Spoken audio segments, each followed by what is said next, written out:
What's happening, people? I'm your man AG, and welcome to the Huck Zone. DGW, OTW. This week's disc golf word of the week is grip lock, and while it might be commonly mistaken as a side effect of a different activity, in disc golf it's referred to releasing the disc later than you intended due to nerves or poor form. In a sentence, we might say, I just grip locked my disc into that tree.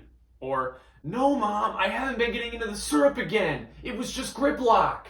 If you're still confused, that's okay, because grip lock isn't really real. Just don't ask a Redditor what grip lock is. You don't want to go down that path. This week, Lisa Fake has announced she's throwing an open bag next year with no manufacturing sponsor. She made sure to include that this was by choice because I'm sure we were all thinking the same thing. We all throw open bags too, Lisa. It's not that cool. Instead, she's partnering with OTB East. Oh, I get it now. She gets paid to throw whatever she wants.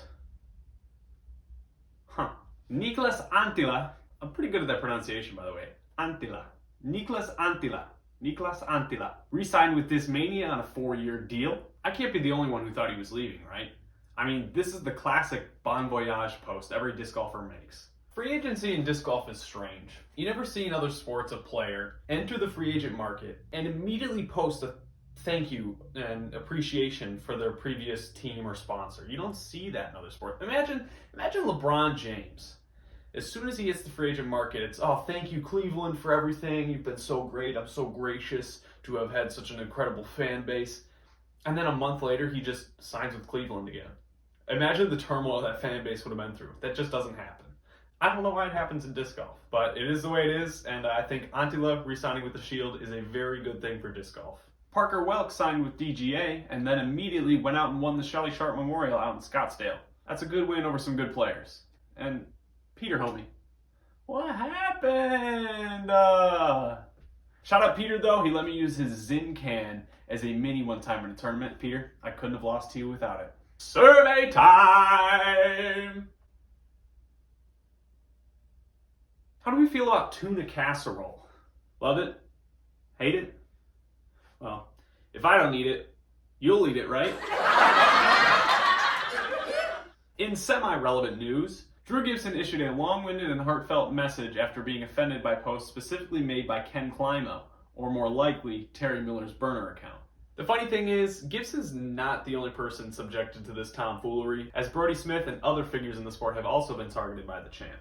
Just take a look at a few of these posts. I'll spray them around here. I don't know where I'm going to put them. This just in!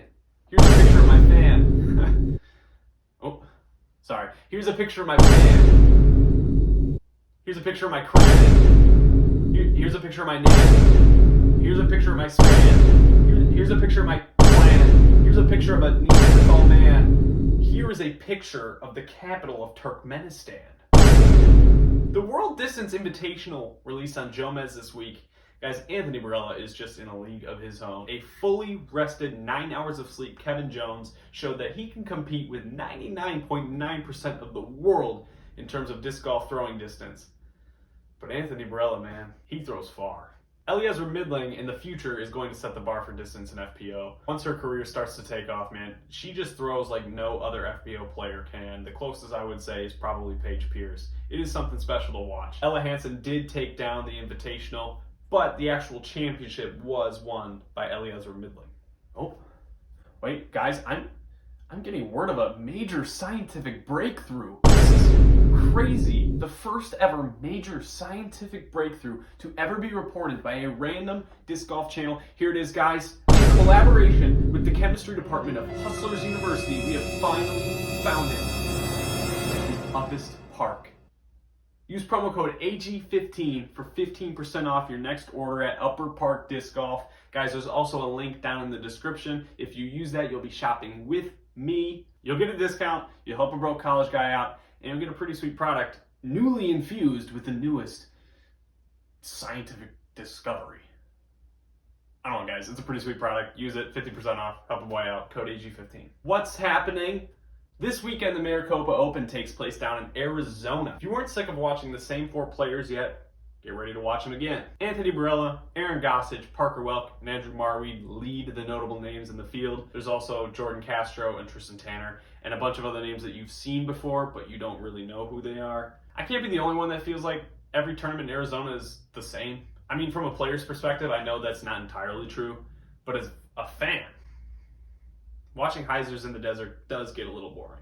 The Northeast Disc Golf Expo is also taking place this weekend, and I'm curious what's going to come out of that. Paul McBeth, Simon Lizotte, and Big Germ are going to be there, as well as some other disc golf peoples. I mean, the fact that this is news just goes to show how small our sport is. State fairs have expos, and nobody bats an eye. But the sport of disc golf has one expo, and everyone loses their minds. That's my half-baked Joker impression, if you didn't catch on to that. I've only seen The Dark Knight once, so take it for what it is. I mean, if it's anything more than just a big fly mart where everyone's trying to sell off the last of their Josh Anthon destroyers, I'd be quite surprised. I mean, imagine Tiger Woods showing up to a golf expo in Boxborough, not Foxborough, Boxborough, Massachusetts. That has never happened, nor will it ever happen.